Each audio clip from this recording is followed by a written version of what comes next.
não pode assistir ao vivo, assistir depois pelo menos a gravação. Bom, pessoal, é uma satisfação estar aqui agora para esse nosso último encontro, né? Sobre xadrez e educação, onde nós temos abordado aí nos encontros anteriores as regras do xadrez, né? Expliquei para vocês como se joga, como é que se movimenta as peças. Trabalhei com vocês também metodologias para o ensino do xadrez. Trabalhei com vocês uma fala específica sobre o xadrez e a educação, né? Quais são os benefícios que o estudo e a prática sistemática do xadrez proporcionam para o praticante, né? E hoje nós finalizaremos essa nossa sequência de aulas ao vivo com uma fala sobre a organização de um projeto com jogos. Essa minha fala ela pode ser aplicada para qualquer jogo, mas eu vou focar aqui mais no jogo de xadrez, que é o jogo que a gente tem abordado aí durante esses encontros. Mas tenha em mente que ela serve para qualquer jogo. Bom, eu vou fazer vou botar o PowerPoint. Depois, se vocês quiserem o PowerPoint, vocês me avisam que eu envio para a organização e ela dá um jeito aí de distribuir isso aí para vocês, né? Não esqueçam de colocar o nome completo, RA e curso, né? Para ficar registrado na live aí, que vocês estiveram presentes, para fins de horas complementares, essas coisas, né? Muito bem. Só que quem entrar, o microfone desligado, né? Porque senão a gente gera um pouco de ruído aí na conversa. Depois eu abro para conversar com vocês, para esclarecer dúvidas, enfim, né? Eu vou compartilhar minha tela com a apresentação que eu fiz para essa.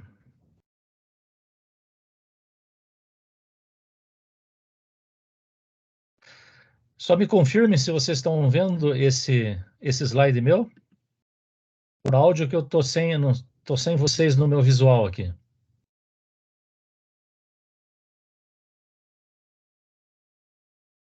Sim ou não? Sim. Muito bem. Então, eu chamei essa fala realização de um projeto com jogos. Porque meu foco é exatamente esse, né? Como fazer, quais são as etapas para fazer um projeto com jogos, pensando o jogo que nós temos abordado aqui, que é o jogo de xadrez.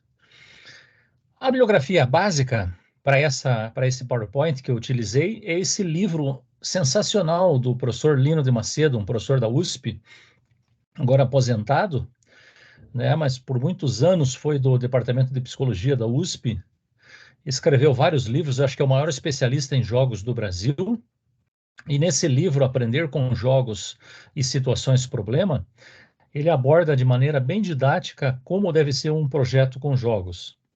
Eu usei ele como referência para a maioria das informações que eu estou trazendo aqui para vocês.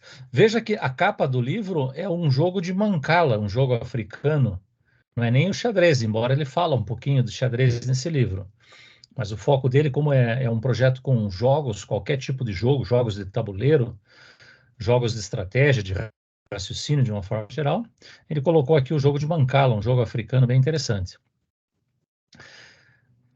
Recomendo, então, que vocês, depois, quem quiser aprofundar, que dá uma conferida nesse livro, um livro da Artes Médicas, é um livro fininho, não é um livro muito caro, é bem gostoso de ler, bem simpático esse livro dele.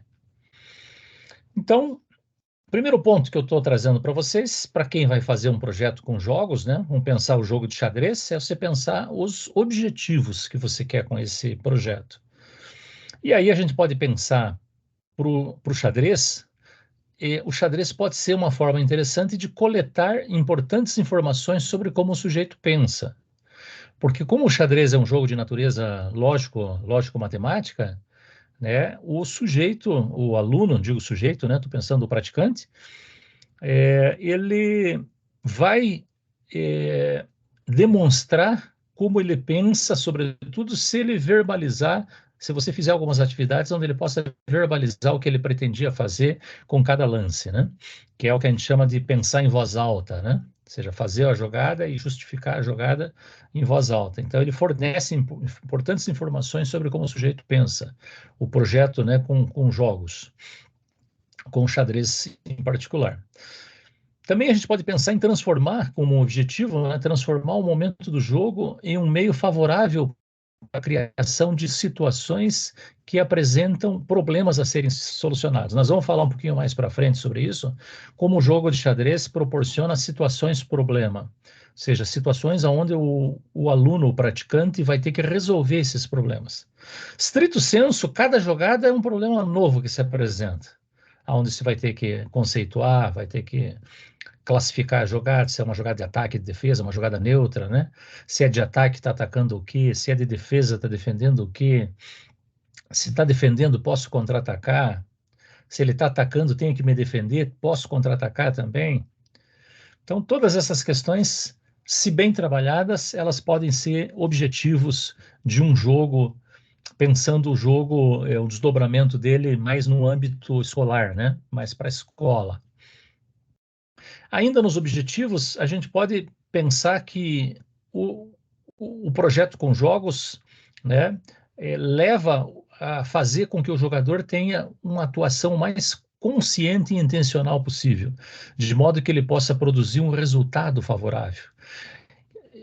Diferente de jogos onde você vai por ensaio e erro, né, por tentativa e erro, o xadrez é um jogo que você tem que ter uma atuação consciente, intencional, né? Proposital.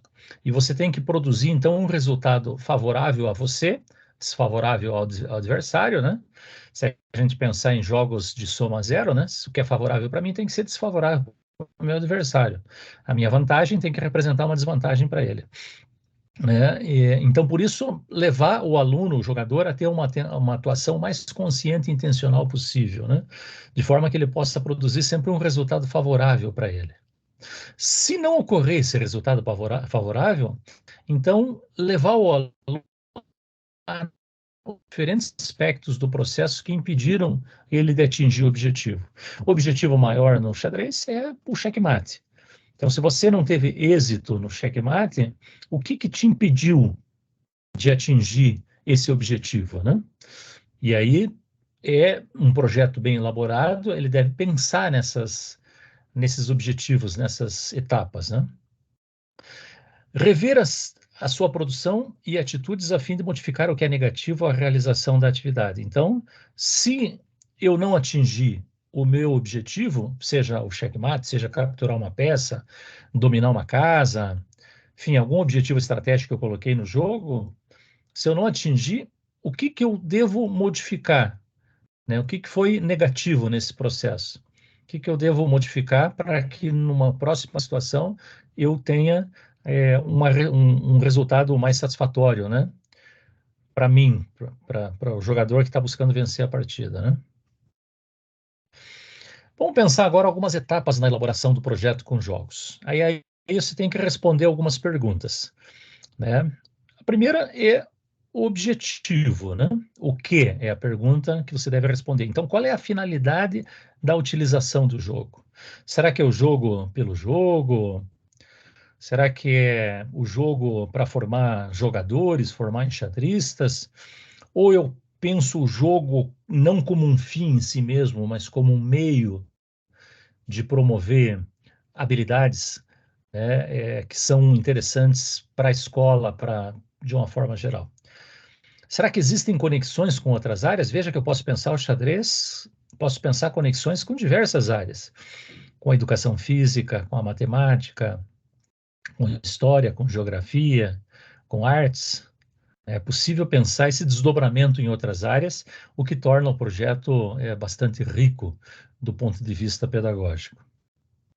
Uma outra perguntinha é o para quem, né? Ou seja, o público, para quem se destina, né? Quais são os sujeitos que vão participar desse projeto? Qual é a faixa etária?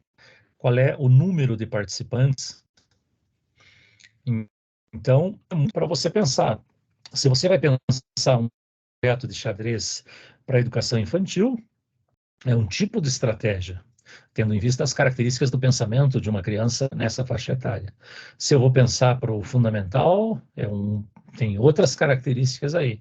Para o ensino médio, outras características. Para o ensino superior, outras características. Então, conhecer essas características do desenvolvimento das crianças, dos sujeitos, né, que vão participar do projeto, seja média do tempo de concentração, né, quanto menor é a criança, menor é o tempo de concentração que ela se mantém praticando uma atividade. Então, tem que levar em consideração isso e variar as atividades à medida que os participantes vão cansando delas, né?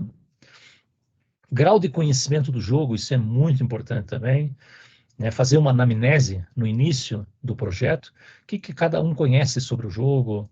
Algumas pessoas conhecem bastante do xadrez, outras pensam que conhecem bastante, mas se você fazendo algumas perguntas, você vê que elas conhecem médio ou pouco, né? E outras nem conhecem, por exemplo, confundem um jogo com o outro, acha que xadrez é o jogo de damas, por exemplo. Nada contra o jogo de damas, eu acho que até o conhecimento do jogo de damas pode ser utilizado para o xadrez, mas tem que ter em mente que são jogos diferentes. Então, tudo isso é importante conhecer esse público, né? Ou seja, para quem esse projeto se destina.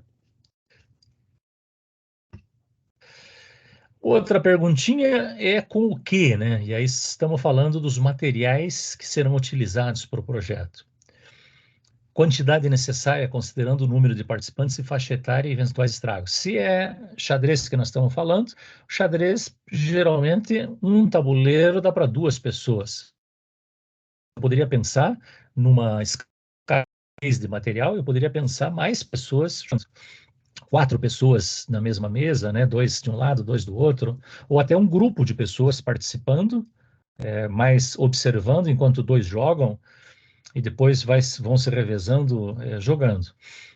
Mas é muito importante se ter em mente. O ideal seria um jogo para cada 2 participantes. Então, se eu tenho, sei lá, 30 participantes, eu tenho que ter 15 jogos para uma situação ideal.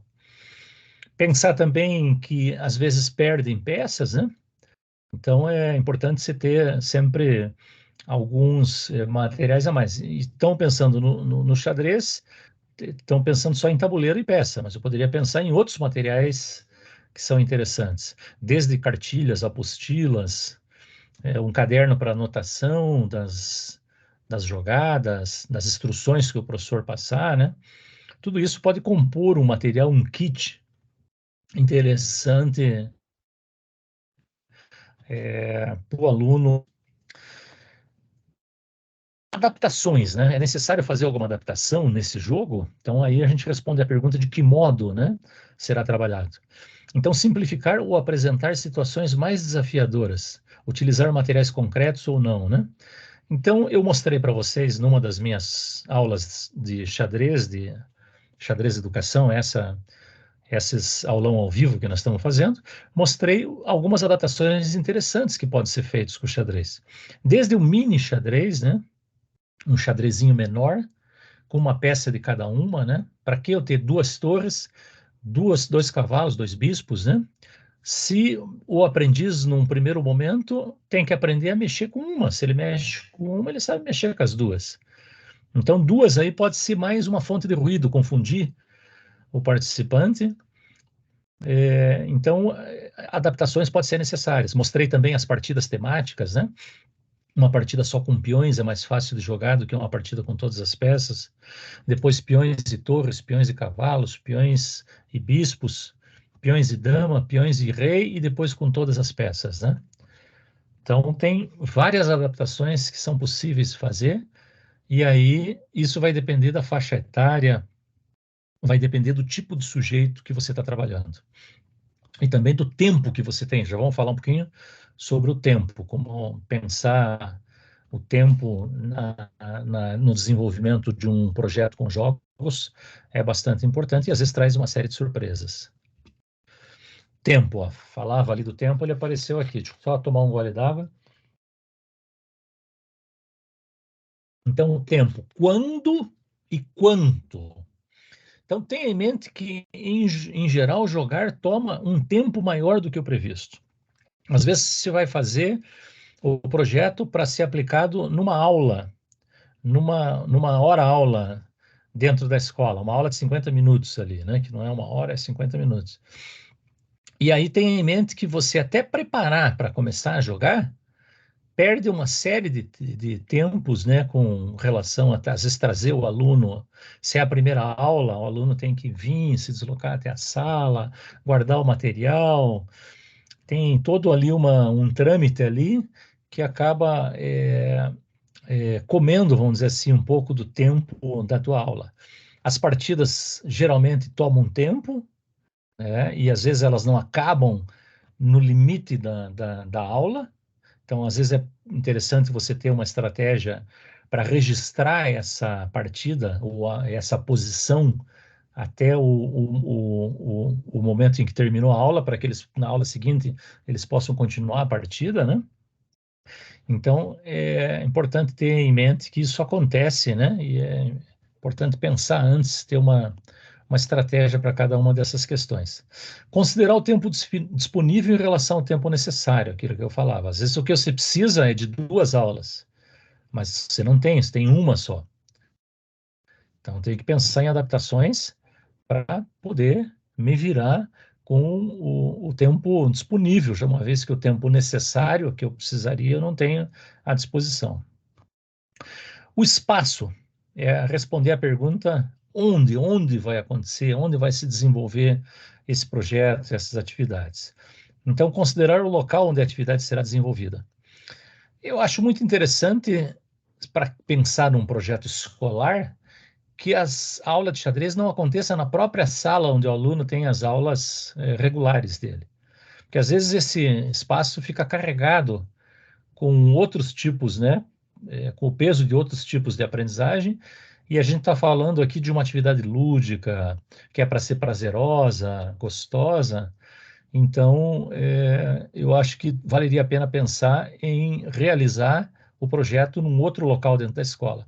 Como sugestão, eu tenho sempre falado para pensar em realizar na biblioteca, porque a biblioteca é um espaço tranquilo, que não tem muito barulho, e, portanto, o xadrez e a biblioteca se encaixam bastante bem, né? Se a escola gostar mesmo do projeto, pode-se pensar em criar um clube de xadrez dentro da escola. Seria muito legal. Cria um clube, não precisa ser um espaço exclusivo para o xadrez, nem nada disso. Mas criar um clubinho, mesmo que seja na biblioteca, né, dar um nome para o clube, que os alunos participem escolhendo o nome. Imagine, clube de xadrez, Cuca Legal, Shake Mate, eu tenho visto cada nome interessante que eles criam nas escolas. Criam depois um estatuto, até o que pode, né? O que não pode. Os próprios alunos, né? Fazem o combinado, né? E isso é muito legal, porque essas regras, evidentemente, que elas não servem só para o xadrez, elas servem também para qualquer ambiente escolar, né? Seja atenção, concentração, respeito ao adversário, o fair play, né? O jogo limpo. Então, isso tudo pode e deve, né, ser assunto para ser trabalhado no projeto de xadrez e no clubinho de xadrez, se for o caso de criar na escola, né, se tiver espaço e vontade, né, para isso. E a dinâmica é responder a pergunta como, né? Como isso vai acontecer? Então, quais os procedimentos a serem utilizados para desenvolver o projeto? Então, o planejamento das estratégias que irão compor o conjunto de ações, né? Então, um bom projeto, ele traz todo um planejamento, né? Das estratégias que você vai desenvolver. Seja um planejamento meio que geral, né, para o projeto todo, mas também um planejamento mais detalhado aula a aula, né? Se a aula vai ser sei lá, de checkmate, por exemplo, né? É muito interessante ter isso planejado, que materiais que eu vou utilizar, quais exemplos que eu vou utilizar, que tipo de prática que eu vou fazer, para não ficar só um conhecimento teórico, só uma informação teórica, como que os alunos vão materializar essas informações no tabuleiro, né? Então, tudo isso é interessante ter bem planejado, né? E o papel do adulto, né? E aí eu posso pensar o adulto, não só o professor que vai ministrar as aulas, mas o adulto, o próprio pai das crianças, porque em algum momento se pode pensar em levar esses alunos para uma competição, por exemplo, né, uma competição escolar. Aqui em Curitiba a gente tem o desafio Checkmate, que é um torneio enorme para quase 1.000 crianças.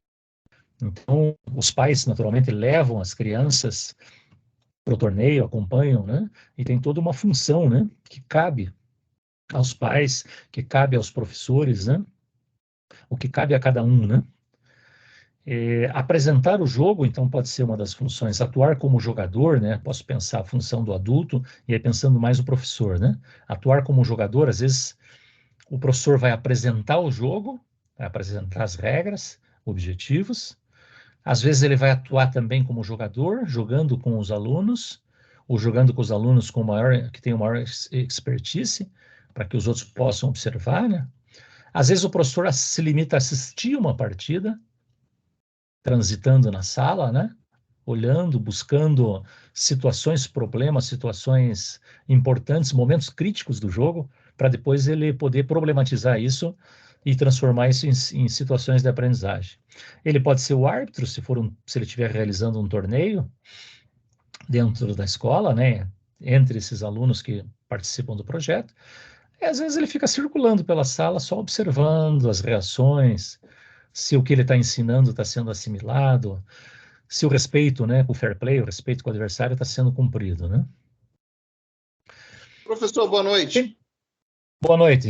Quem que está falando? Pode só responder uma pergunta aqui, por gentileza? Pois não.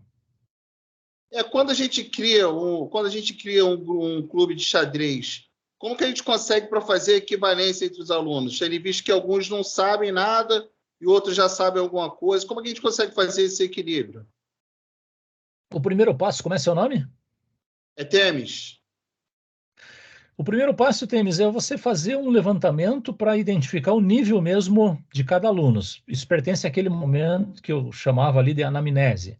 Aonde com Né? algumas anamnese, você vai fazer um levantamento. Por exemplo, quem sabe jogar xadrez? Sei lá, tanto levanta a mão. Desses que responderam que sabem jogar, você vai continuando com algumas perguntas. Quais são as peças do xadrez? Qual é o objetivo do xadrez? Você já vai percebendo quanto de conhecimento eles têm. Quem conhece cheque? O que é cheque? O que é checkmate? O que é afogamento? O que é en passant? Às vezes você fala en passant, o cara nunca vai falar, né? Um movimento, uma captura especial entre peões. Roque, se eles conhecem. Então aí você vai fazendo um levantamento e aí você já vai compondo grupos. Eu gosto de grupos mistos, heterogêneos.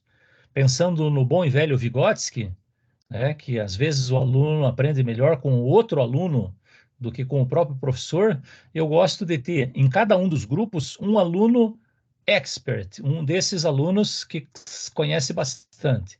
Porque primeiro eu valorizo o conhecimento, né? Eu valorizo o conhecimento desse aluno que sabe. Não tem nada melhor do que num projeto você valorizar o conhecimento de quem sabe. Deixar ele atuar como monitor para você, né? E primeiro que o teu trabalho fica mais fácil. Segundo que você evita um determinado conflito ali, porque senão você vai ficar se debatendo com os alunos que são melhores.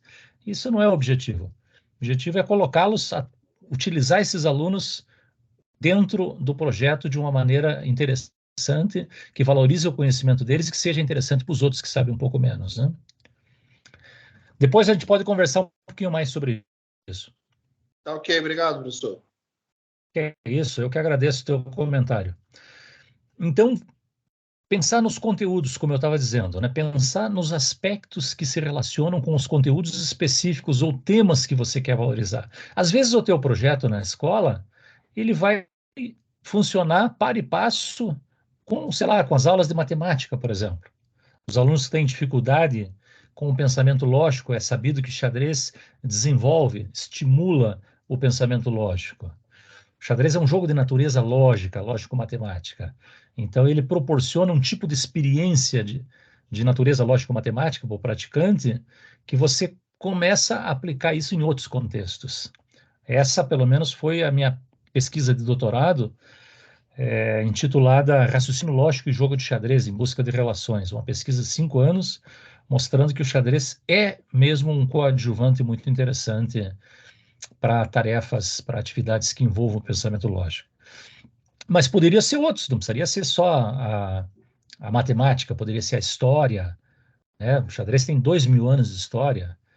Seguramente o conteúdo que está sendo trabalhado, é possível fazer algum recorte com o xadrez que você pode mostrar como era jogado o xadrez naquela época, que era uma, né, sei lá, a Idade Média, por exemplo, né? Idade Média, e aí estou pensando mais, sei lá, ensino médio aí, né?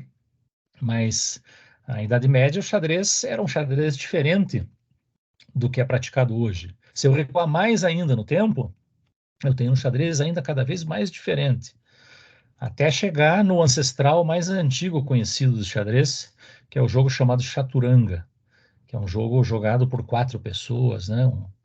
Cada um num canto do tabuleiro. Isso aí poderia ser motivo, o professor poderia tematizar isso, dependendo dos conteúdos que estão sendo trabalhados na escola. Avaliação da proposta. Isso aqui é muito importante e poucos projetos, de fato, fazem. Às vezes até eles escrevem lá que vão fazer, mas efetivamente às vezes não fazem. É de fundamental importância quando você faz um projeto, você se propõe a fazer determinadas ações que você espera que vai produzir um determinado impacto na aprendizagem dos alunos. Então, ao final do projeto, é de bom tom que você possa avaliar essa proposta. Será que ela atingiu os objetivos? Será que não? Se atingiu, quais objetivos? Atingiu todos? Uma parte? Nenhum deles? Se não atingiu, por que não atingiu? O que eu poderia fazer num projeto seguinte, ou no ano seguinte, ou no semestre seguinte, para que o projeto seja mais efetivo do ponto de vista da aprendizagem dos alunos? Então, análise crítica dos procedimentos adotados em relação aos resultados obtidos. Esse é a avaliação da proposta, né? Mas é legal pensar já na avaliação, já na proposta, não só depois que terminar. Você já propor métodos de avaliação. Quando você propõe, se diz, o projeto vai ser avaliado dessa e dessa forma. Vão ser entrevistados os alunos, vão ser entrevistados os professores, os pais, vão ser comparados o desempenho em matemática antes e depois do projeto, enfim, né? Você tem que pensar aí num tipo de avaliação que depende aí do tipo de proposta que você colocou, né? Continuidade do projeto, né? Muito importante. Será que esse projeto é um projeto... Será que é um projeto para ser executado em 6 meses, 1 ano, 2 anos, todos os anos? Eu posso pensar. E aí, se eu pensar um projeto para ser executado em mais de 1 ano, eu tenho que pensar o que eu vou trabalhar, que tipo de conteúdo que vai ser desenvolvido, porque senão eu acabo repetindo as mesmas informações, os alunos já viram aquilo, se cansam, desestimulam, desanimam com o projeto e não participam mais. Então, tem que pensar. Por exemplo, pensar um projeto do primeiro ano ao 9º ano, eu tenho que pensar, tenho que ter fôlego aí para pensar quais as atividades que serão desenvolvidas no primeiro ano, segundo ano, terceiro ano e assim por diante, né? É muito comum você pensar um projeto piloto. Aí é um projeto mais de curto prazo, né? Para mais ou menos dizer para você se aquelas ideias que você colocou no papel, se elas estão certas, boa, se o caminho é aquele mesmo. Porque, como o próprio nome diz, o piloto é para dirigir depois o projeto principal que você vai fazer, o estudo piloto, né?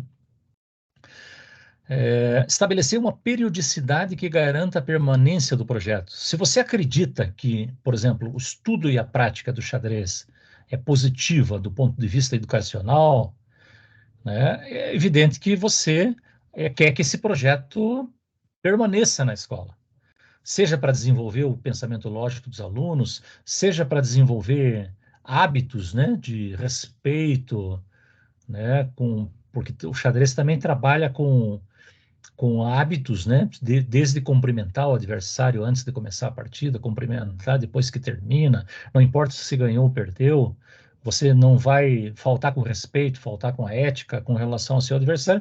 Todo esse comportamento que está presente no jogo, que deve estar presente no jogo, ele é importante, naturalmente, não só para o xadrez, é importante para as aulas de uma forma geral, para o respeito com relação ao professor, ao seu colega, seus familiares, seus amigos, né? Então, isso é muito importante. Então, determinar essa sequência de atividades. Quais as necessidades do público, quais os objetivos a serem atingidos. Então, tudo isso é pensando na continuidade do projeto. Vamos falar um pouquinho agora sobre aspectos metodológicos. Vejam, pode-se trabalhar com uma ampla variedade de jogos, desde que não sejam utilizados como um fim em si mesmo. Eu aqui estou propondo um jogo de xadrez, mas as reflexões que eu estou apresentando sobre xadrez, naturalmente que elas podem ser utilizadas para qualquer jogo de estratégia.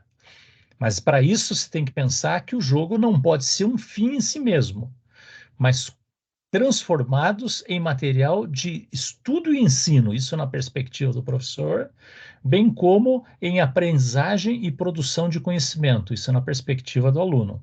Então, a perspectiva do professor é que o jogo ou a experiência desencadeada pela prática do jogo seja transformada em material de estudo e ensino, e para o aluno, a gente quer que isso desencadeie nele aprendizagens e produção de conhecimento. Não só conhecimento sobre o jogo, mas conhecimento que eu possa utilizar em outros contextos, evidentemente. Então, vamos pensar em algumas etapas no trabalho com jogos. Essas 4 etapas que estão aqui, eu vou desenvolver um pouquinho mais nos slides a seguir. Primeiro, a exploração dos materiais e a aprendizagem das regras. Já vou voltar para esse ponto aqui. O segundo, a gente deve pensar na prática do jogo e na construção de estratégias. O terceiro é a resolução de situações de problema. E o quarto, análise das implicações do jogar. Vamos falar um pouquinho sobre cada um deles. Falando agora sobre o primeiro ponto, a exploração dos materiais e aprendizagem das regras, né? A exploração deve ser abrangente de todos os objetos que constituem o jogo. Então, se é xadrez, o que eu tenho, basicamente? Eu tenho um tabuleiro que deve ser explorado, né, a fundo, o tamanho, quantas casas tem, quantas casas pretas, quantas casas brancas, qual é a posição correta do tabuleiro, o que são os elementos, as linhas que compõem o tabuleiro, colunas, filas, diagonais, as peças, quantos são as peças? Tenho 6 tipos de peças, tenho peões, quantos peões eu tenho? 8. Tenho torres, 2 cavalos, 2 bispos, uma dama e um rei. Então é importante explorar bem os materiais, né, e aprender as regras do jogo. Então falava sobre o tabuleiro, a casas a serem ocupadas, né? Tem jogos que as peças começam fora do tabuleiro. Ludo, por exemplo, as peças começam fora e tem um trajeto, né, uma área de conflito e uma área para sair do tabuleiro. Gamão também tem. Xadrez, as peças já começam dentro do tabuleiro. Existe um caminho a percorrer, né? No Ludo, por exemplo, tem. No xadrez, o objetivo final é o checkmate, então você vai naturalmente direcionar tuas peças, teu exército, tuas forças para onde se encontra o rei do adversário. As peças são de distintas cores. No xadrez a gente tem cores claras e escuras. A gente chama de brancas e pretas, mas o mais correto é chamar de claras e escuras, né? Porque o claro pode ser mostarda, por exemplo. Tem cores aí para jogos escolares, jogos de xadrez que são utilizados na escola. Os fabricantes têm optado por cores que são mais chamativas aí para os alunos, né? As peças têm funções, valores diferentes, né? Xadrez, é possível atribuir um valor teórico para cada peça, né? Então, isso é importante trabalhar isso com o aluno. Existem cartas no xadrez? Não tem cartas, mas eu poderia pensar alguma variação do xadrez que usasse cartas. Ou seja, não é esdrúxulo esse pensamento. É possível pensar em adaptações do xadrez com cartas, com dados, né? Então, tudo isso é interessante ter em mente quando se for pensar na exploração dos materiais e aprendizagem das regras. Vejo que aprender as regras é uma condição para o jogo acontecer, podendo o professor apresentá-las de várias maneiras. Não dá para praticar o jogo se não conhecer as regras. Tem que conhecer as regras. Se não tiver regras, cada um faz o que quer com as peças, e é evidentemente que não dá para praticar o jogo se não tiver um acordo que o cavalo anda em L, o bispo em X, torre em cruz e assim por diante. Então, como é que o professor poderia apresentar as regras? Ele poderia jogar uma partida no quadro negro ou no tabuleiro mural e ir simultaneamente contando as regras. Ele poderia fazer uma jogada e dizer, olha, essa peça é o peão. Veja que na primeira jogada ele pode andar 2 casas à frente, ele só anda para frente, nunca volta. Mas na captura, ele captura na diagonal. Você vai apresentando as regras à medida que você vai jogando a partida. É uma forma de se apresentar. O professor poderia perguntar aos alunos quais as regras daquele jogo que eles conhecem, como eu disse, na anamnese, e compondo um conjunto. O professor diz, ó, quais são as peças que existem? Os alunos vão dizer, ó, tem isso, tem aquilo. O professor vai marcando no quadro. Como é que anda essa peça? A torre, por exemplo. O aluno vai dizendo, ele vai escrevendo no quadro, vai compondo junto com os alunos, junto com o conhecimento dos alunos. E se o aluno não tiver um conhecimento sobre alguma regra específica, o professor apresenta. Quando o jogo tem muitas regras, deve-se apresentá-las separadamente, uma de cada vez. E às vezes até deixar um bloco para depois. Por exemplo, xadrez eu poderia dizer que tem 3 tipos de regras.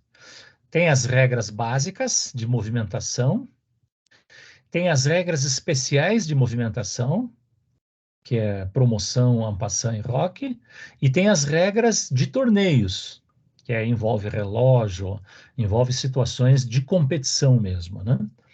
Então, evidentemente que o aluno precisa conhecer primeiro as regras de movimentação de peça. Ele não precisa nem conhecer, num primeiro momento, as regras especiais.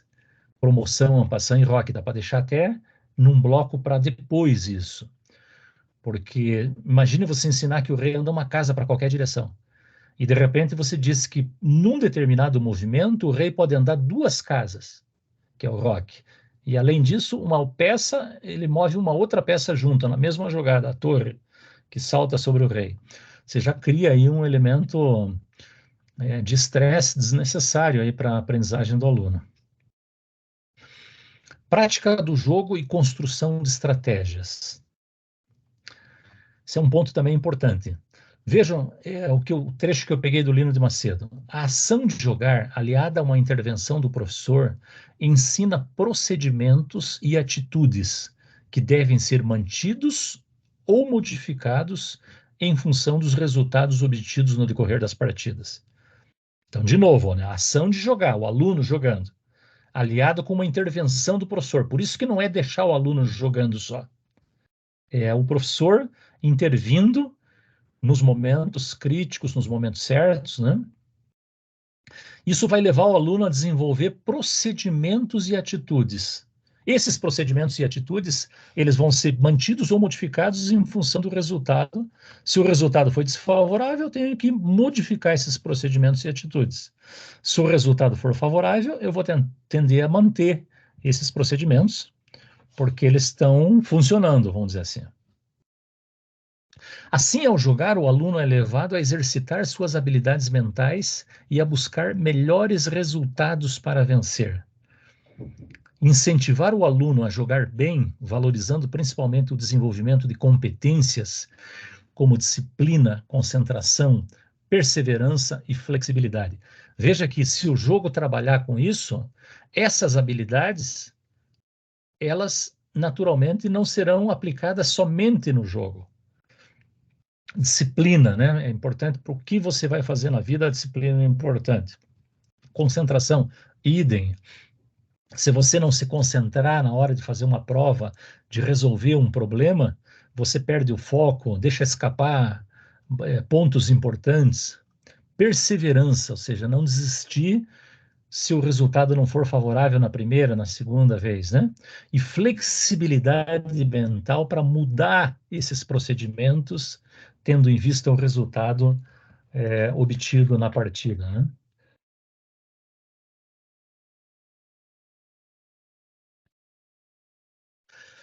Falando um pouquinho sobre as situações problema.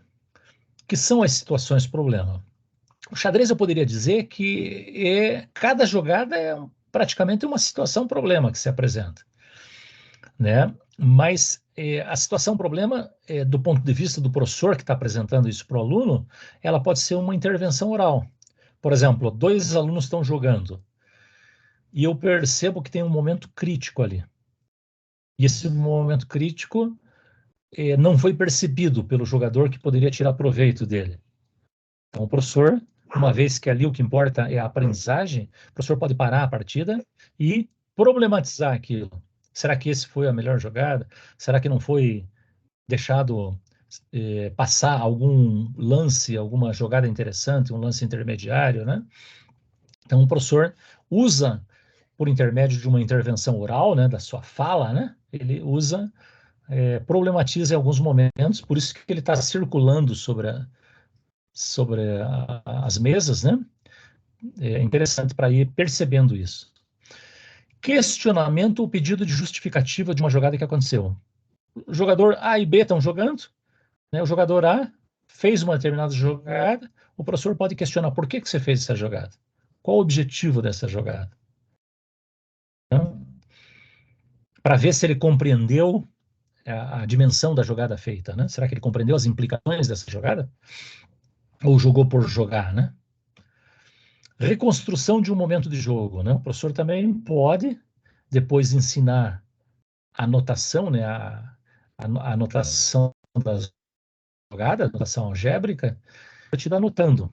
Então é possível reconstruir essa partida e aí checar lance a lance, fazer uma análise lance a lance, ou fazer uma análise num momento específico do jogo, num momento crítico do jogo, momento onde o jogador tinha a chance de vencer e perdeu esse momento fazendo uma outra jogada, fazendo uma jogada que acabou comprometendo a partida.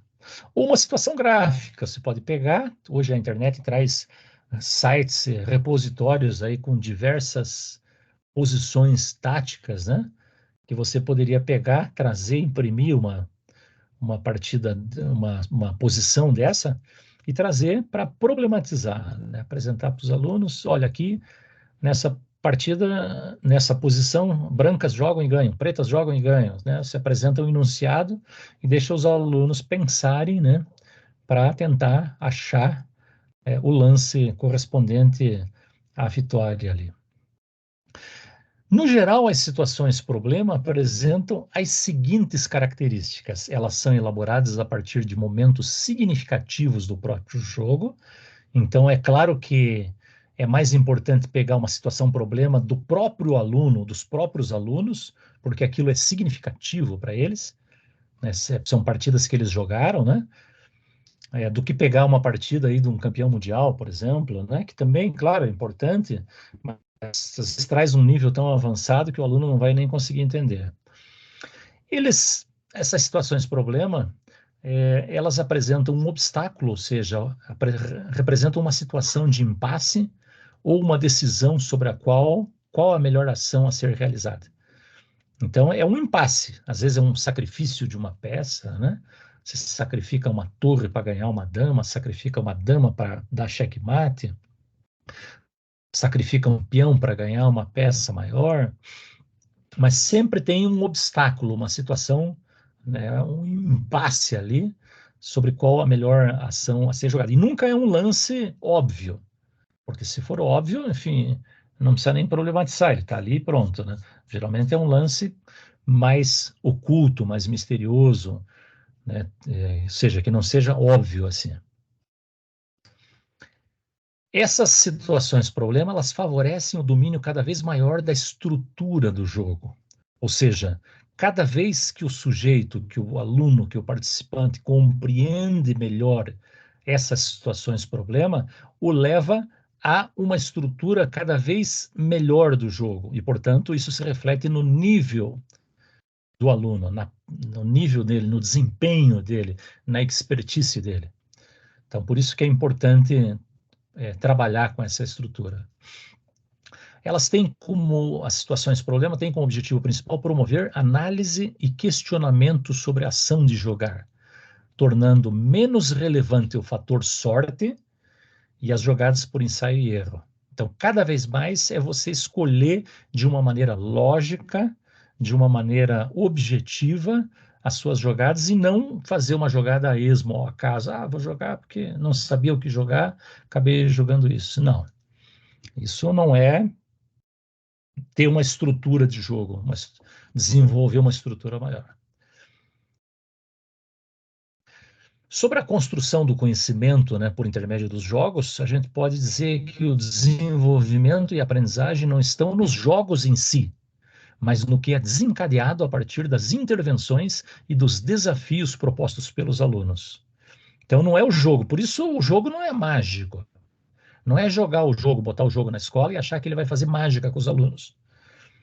Mas é a aprendizagem, né, desencadeada, né, pelas intervenções, pelos desafios que são propostos pelos alunos. Análise das implicações do jogar. Compartilhar a responsabilidade do problema e sua superação. Então, isso é muito importante. É importante superar esses problemas que se apresentam, né? Essas situações, problemas, elas são degraus que a gente vai superando cada vez mais e isso vai te levando a uma compreensão tática cada vez maior do jogo e estratégica também, né? Aonde você vai superando esses problemas até que você vai ficando bom nisso. Por exemplo, eu quase todos os dias entro num site e resolvo 10, pelo menos, problemas de tática. Vou resolvendo um atrás do outro. Então, isso vai dando, é quase como uma musculação para o cérebro. Vai te dando uma capacidade cada vez maior de entender e entender rapidamente os problemas e extrair a informação relevante do problema.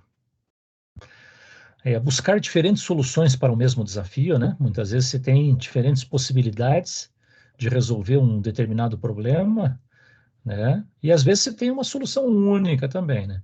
Mas havendo mais de uma solução, é importante considerar essas diferentes soluções, avaliá-las, né? Compará-las, né? Para ver qual seria o melhor caminho do ponto de vista da vitória, né? Para o jogador em questão. Constatar a contribuição da antecipação e organização prévia. A discussão do jogo possibilita a transposição das aquisições para outros contextos. Veja, por exemplo, o xadrez tem uma regra importante que diz peça tocada é peça jogada. Peça solta, lance efetuado. Então, se você tocar na peça, você vai ter que jogar com a peça. Então, antes de tocar na peça, você tem que antecipar o que você quer com esse lance e o que o teu adversário pode responder a essa tua jogada. Isso é tudo feito do ponto de vista da abstração, com o olho da mente, como se diz na psicologia. Então, isso é muito importante porque isso te leva a uma capacidade de sair de uma posição, de uma situação concreta e ir para uma situação ideal com o olho da mente, por pura abstração. Isso é muito importante para diversas coisas da vida. Se eu falo alguma coisa para vocês que ofende vocês, eu não posso dizer esqueça o que eu falei, que eu já fiz a ofensa. Mas se eu penso primeiro que o que eu vou falar vai ser ofensivo para vocês, eu posso passar uma borracha na mente, vamos dizer assim, e falar uma outra coisa. Então, estou antecipando. Aí, se dormir agora, já está dormindo até agora. Oi? Não, o telefone despertou não, mano. Falei, caralho. Fecha o áudio aí, por favor. Falando gostosinho, ar-condicionado geladão, mano. Tá demorando pra caralho pra chegar. Pô, já tava atrasado, pô. Vou ficar correr igual maluco aqui, ó. Se eu ia pegar trânsito do mesmo jeito. Passou das 5 horas, mano. Já era, tá tudo parado. Falei, ó, vou correr, vou correr, tá, mano. Com o microfone ligado aí? Achei aqui 7 ainda.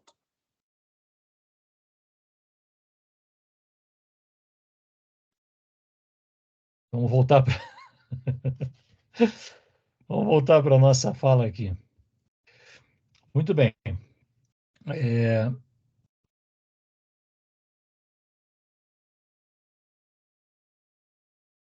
aquilo que eu dizia, né? A discussão do jogo possibilita a transposição das aquisições para outros contextos.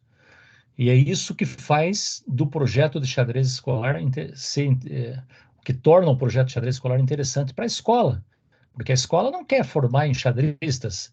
Isso é o objetivo do esporte, de uma secretaria de esporte e lazer, mas a Secretaria da Educação não tem interesse direto nisso, em formar esportistas. Então, se você faz um projeto cujo objetivo é formar enxadristas, tem algum problema com esse projeto do ponto de vista educacional, né?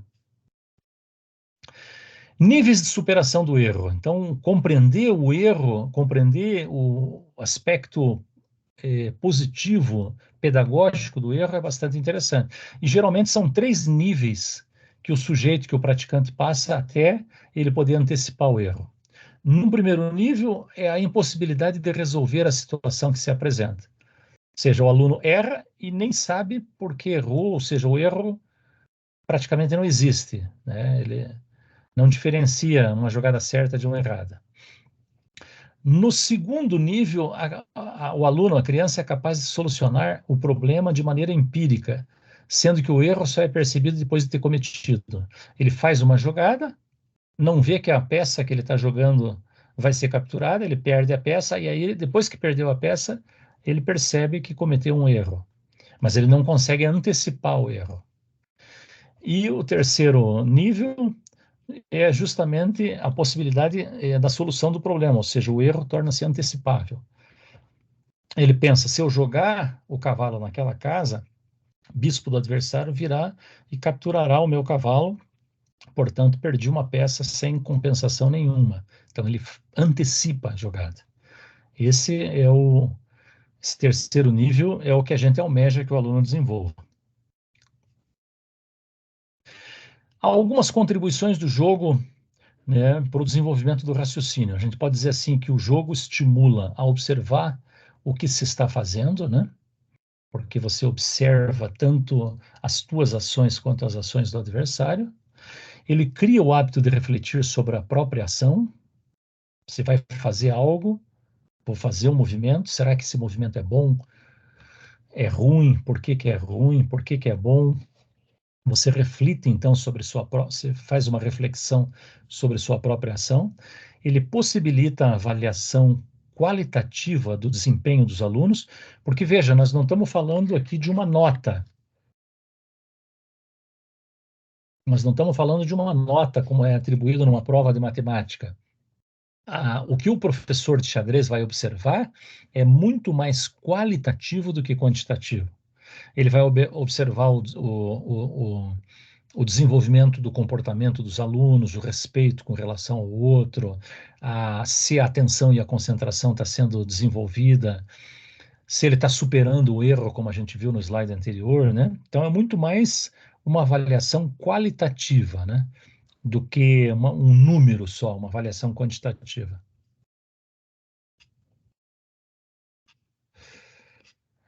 E é isso, esse é o último slide. Então, eu fico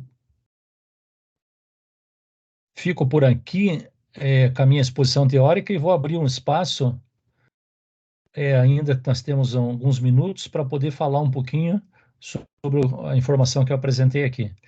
Então, já queria ver quem que levantou a mão. Tenho 2 pessoas, Elaine primeiro. Elaine, a palavra está com você, pode abrir o microfone. Elaine, está aí? Não? Jennifer?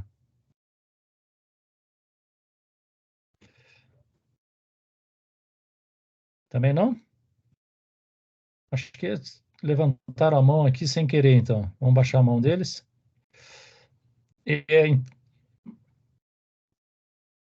Mais alguém que quer perguntar alguma coisa? Não precisa nem se inscrever, é só abrir o microfone e falar. Ó, a lista de presença, só lembrando que a lista de presença está aí no chat. É só clicar ali no link e preencher para as horas complementares. Diga lá, quem que ia falar? Boa noite, professor. Boa noite, quem que está falando? Aqui é o Cosmino de novo. Ô, Cosmina, um prazer te ouvir de novo. Como tá? Não, na verdade, sim, só agradecer aí e saber como é que a gente faz para conseguir esse material excelente, material assim, deixa bem claro como a gente pode fazer um projeto de xadrez, né? Eloquente, muito esclarecedor, não é só elogiar mesmo a palestra. Cosmino, muito obrigado pelas tuas palavras gentis. E eu quero dizer que eu vou passar, tão logo eu termine essa gravação aqui dessa aula ao vivo, eu vou fazer o download do arquivo, do vídeo, para enviar para a organização do evento, e eu vou enviar junto o slide. E aí eu vou dizer, eles devem ter uma maneira de distribuir isso aí para vocês, o slide que eu utilizei, que eu preparei para essa palestra aí. Tranquilo? Ótimo. Aí eu só fico me perguntando quando é que a gente vai conseguir jogar uma partida, entendeu? Já chegou me intimando, hein, Cosmino? Eu gosto de perder, é bom. A gente aprende muito. Gostei de ver. É isso aí mesmo. Não pode se abalar. Tem que. A hora que você quiser. O problema é que você é da onde? Você não é de Curitiba, né? Não. Mas eu jogo no chess.com, sempre online. Chess.com, muito bom.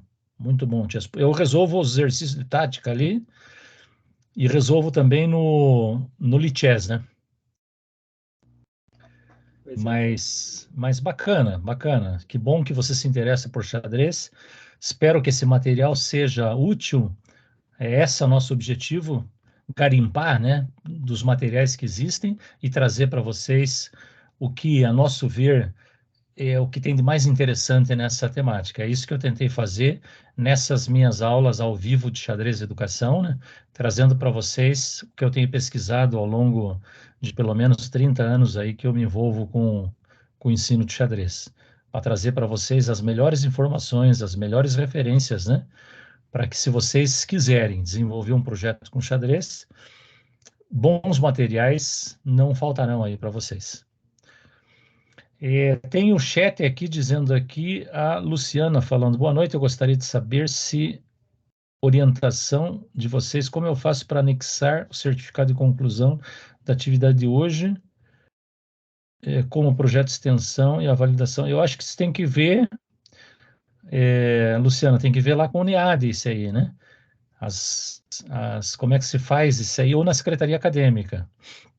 Né? Eu acho que via protocolo, acho que se descobre essas informações. Ou mesmo com a coordenação do teu curso, né? No Web Aluno. Web Aluno, né? Isso. Perfeito, olha aí, está respondido.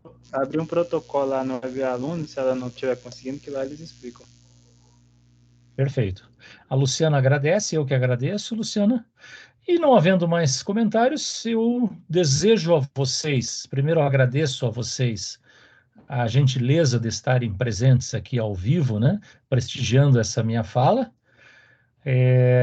e já me antecipando, desejo a vocês um bom Natal, um bom Ano Novo, né, e me coloco à disposição para quem for depois desenvolver um projeto de xadrez. Contem comigo, eu sou professor da casa, sou professor da Unidom Bosco já há alguns anos, e terei o maior prazer em auxiliá-los aí no que vocês precisarem, né? Vamos lembrar que tem o meu curso de xadrez que está gravado, que vocês têm acesso, né? São 3 cursos, na verdade, cada um deles com aulas, com muitas videoaulas, xadrez, tudo no campo do xadrez, a educação, metodologias para ensino de xadrez, as regras básicas do jogo, né? Então tá tudo lá disponível, acho que vocês têm materiais que não faltarão aí para vocês. A Vanessa agradeceu mais uma vez, aqui. parabenizar aí, tá? Estou falando do Rio de Janeiro, eu acredito muito que o xadrez como esporte, ele pode motivar, ele pode modificar a situação da educação. Eu vejo aqui no Rio de Janeiro, estudei no colégio militar, tinha clube de xadrez, e por incrível que pareça, é uma dinâmica. Quanto maior o envolvimento do aluno com o xadrez, com a atividade extracurricular, maior o desempenho dele em sala de aula. Muito obrigado pela aula aí, professor. Obrigado você, Temis, obrigado pelas tuas palavras aí, tua teu depoimento. Eu acredito piamente no que você está dizendo. Nós temos um projeto aqui no Paraná também com presos, com encarcerados, né? Porque o que a gente parte da premissa? Que se eles estão presos, é porque eles cometeram uma ação impensada, ou mais de uma ação, às vezes. Né? E se eles tivessem uma maneira de pensar primeiro antes de agir, pode ser que eles não tivessem encarcerados. Pode ser que a história deles seja diferente. Então, esse projeto que a gente desenvolve aqui no Paraná, junto com a Federação de Xadrez do Paraná, ela leva o preso, inclusive, a remir uma parte da pena, ou seja, diminuir uma parte da pena, praticando xadrez, fazendo o curso de xadrez. Então, é um projeto, é como tem na leitura isso também. Se ele lê determinados livros, ele vai remindo ali, vai diminuindo o tempo de encarceramento dele.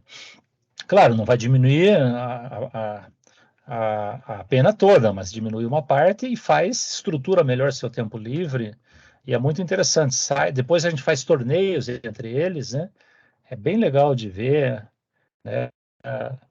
Às vezes eles fazem jogos de xadrez, fazem materiais, se envolvem em material. Sinto muito, não posso ajudar. Bom, é isso aí. Deixa eu ver se tem mais alguma coisa no chat. Obrigado pela aula, extrema importância para a qualificação da aprendizagem. Obrigado, professor Wilson, Luciana, eu que agradeço. Feliz Natal e um ano novo abençoado, professor Wilson, e a todos. Muito obrigado, gente. Obrigado para vocês. Bom Natal, bom ano novo para vocês. Espero que vocês tenham curtido esse momento, como eu curti estar aqui com vocês todos esses dias e poder passar um pouco do que a gente está estudando aí. Abraço para vocês. Até a próxima. Nos vemos. Tchau. Valeu, professor. Obrigado aí. Boa noite a todos aí. Forte abraço. Abraço, Vitor. Tchau, tchau. Tchau.